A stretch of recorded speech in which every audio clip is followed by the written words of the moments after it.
James, the pads came on a few days ago. How did you see the team respond, and how would you kind of characterize what they brought to the field through 4 sessions? Yeah, I think pretty good. I think the young guys aren't as physical right now as I think they need to be because they're thinking. But overall, I've liked how we practiced. As you guys know, kind of talked about this in the press conference a little bit, but we got some guys that are limited, which I wish we had everybody out here healthy, flying around. But overall, it's been good. Obviously we scrimmaged a little bit this past Saturday. It'll be interesting to see the step we take from the first live day to the second live day to see if we can play faster and more aggressive. Something that's very noticeable compared to last spring is how the numbers on the offensive line. I mean, it was a struggle last year. It seems like that's an abundance of bodies over there now. How does that change what you can accomplish here in March and April? And ultimately, what does it mean for your roster this fall?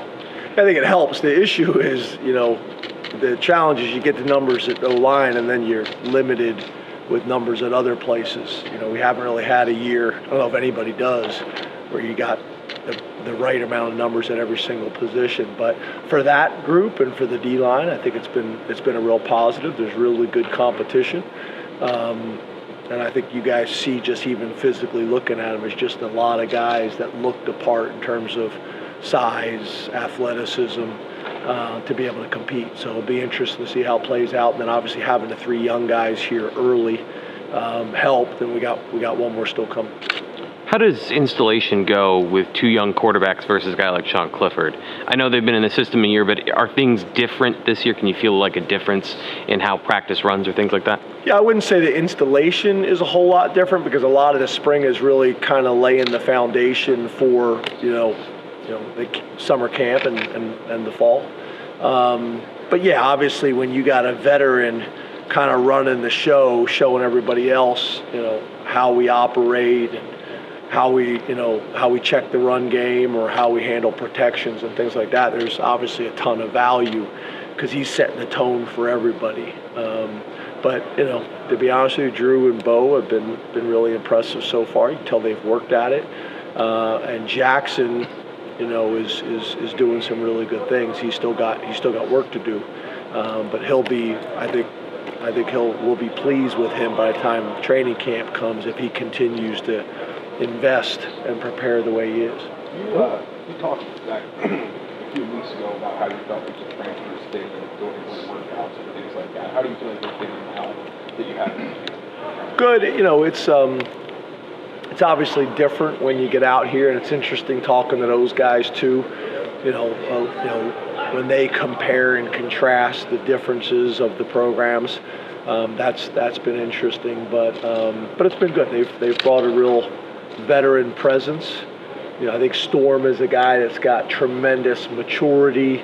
He knows how to practice. He made a play today where, we threw the ball to the flat in the cloud coverage and he came up and supported and really could have took a shot, but knows how to practice, where he showed everybody on the field that he would have made the tackle and it would have been a big hit, but he didn't take the unnecessary big hit on his teammate.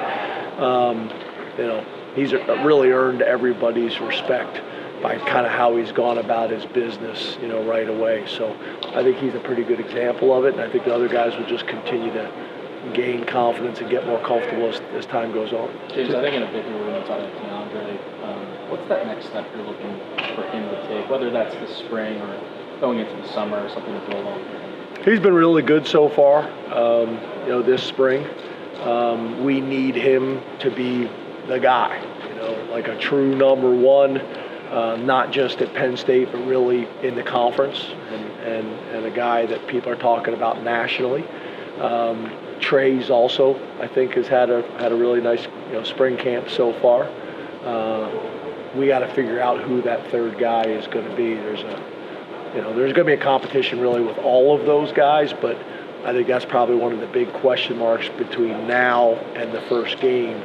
Is who is going to be that third guy that's going to separate. There's a number of guys that I think are battling for it, but who's going to separate themselves from the pack and be a true number 3, or are we going to rotate that position all year long? We'll see. James, are there any of the mid-year enrollees who have kind of been standing out that maybe you're a little bit surprised by? Because you see the numbers from testing and whatnot, but once you get them on the field, is there anybody that's kind of like giving you a little bit of a wow? Yeah, it's hard because if I say that, I'm going to miss somebody. Obviously the 3 young offensive linemen have been impressive. They really have. I think the 2 young linebackers have been impressive. Elliott Washington had a play yesterday that I showed the entire team that was really impressive from a competitive standpoint. So, there's examples, but it's still kind of early to tell, and we'll see how this whole thing plays out. But I'll have a better idea of that come the later part of spring. Yeah. Who's still the vocal leader role that Sean kind of picks up now? Yeah, to me, one of the things we've talked about a lot is you're not really going to replace. We had a couple 6-year guys, we had a couple multiple-year captains.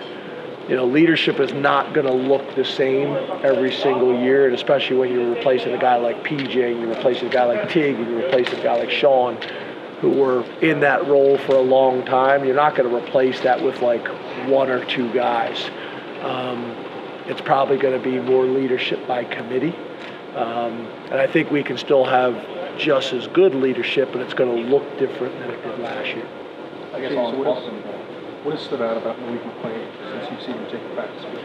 Yeah, obviously he's big, he's strong, he's fast, he's competitive. He's been very competitive in winter workouts. He's been very competitive out here.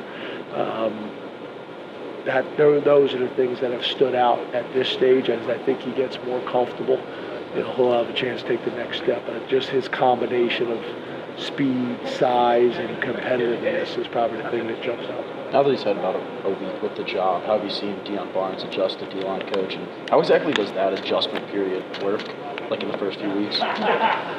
Well, when you get hired, like the day before spring ball starts, there's not a whole lot of adjustment. You're just kind of jumping right into it. But you got to remember, he's been here for 3 years with us. He played for me.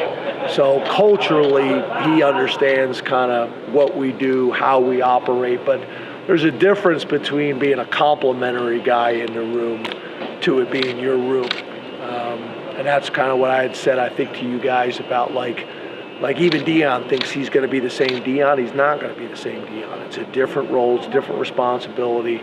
There's different pressure associated with it. But he's been good. As you guys know, I usually get in early. He usually comes in early into my office, and we have a discussion about feedback from the day before.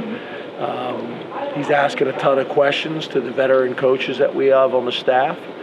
And then obviously we got Torrance Brown back, who's another former player who's working with him in Deion's old role. And then we have an analyst that's been in that room now going on 2 years, so that's helped as well. A veteran guy with experience that I think is a complementary piece. So it's been good, but there's really not an adjustment period. You just kind of jump right into it and get going. Are you satisfied with that number in terms of analysts? And obviously there's been a lot of turnover in college football with that position, but you guys have often been able to get guys from other programs who've turned out pretty well. Are you happy with the number, and what are some of those things maybe behind the scenes that those guys do that we wouldn't otherwise know? Yeah, we haven't filled all the positions. We've lost some guys that we haven't filled yet, and typically they would have been filled, but my focus was on hiring a D-line coach that went longer than I anticipated, so we still have some positions open, and then we also have some flexibility just based on, the guys that we hire and what their contract situation is like. So, we could add a few more. We'll see how that plays out. There's some guys that we're in conversations with, some guys that we're going to invite up to spring ball, some guys that we're waiting to see if they were going to get picked up and hired in the NFL or so on and so forth. So there could be a few more guys still added to the roster. And then in terms of of what they are able to do, it's all the behind the scenes stuff. And then it's hard for me to answer that question specifically because it's not like, you lose someone and you take that next person and just plug them in. It's based on their experience. So like what Wiz was able to do and what Coach Rocco was able to do was based on their experience as head coaches as well as defensive or offensive coaches. So depending on who you hire, you're making your decision based on their job description and their responsibilities to take advantage of their strengths. James, you mentioned last week the opportunity for some of the tight ends that are more unproven on the field because of what's going on in that room right now. How have you seen Khalil, Jerry, and Joey kind of seize that moment? And Yeah, those reps? to your point, when you guys asked earlier about a guy that's standing out, Khalil, I think, would fall into that category. He's been really good. But one of the things I talked to the guys about is, one of the things I believe in, and sometimes these guys don't understand because this is the only place they've ever been, so they don't know, but like everybody's getting a ton of reps. And that doesn't happen everywhere.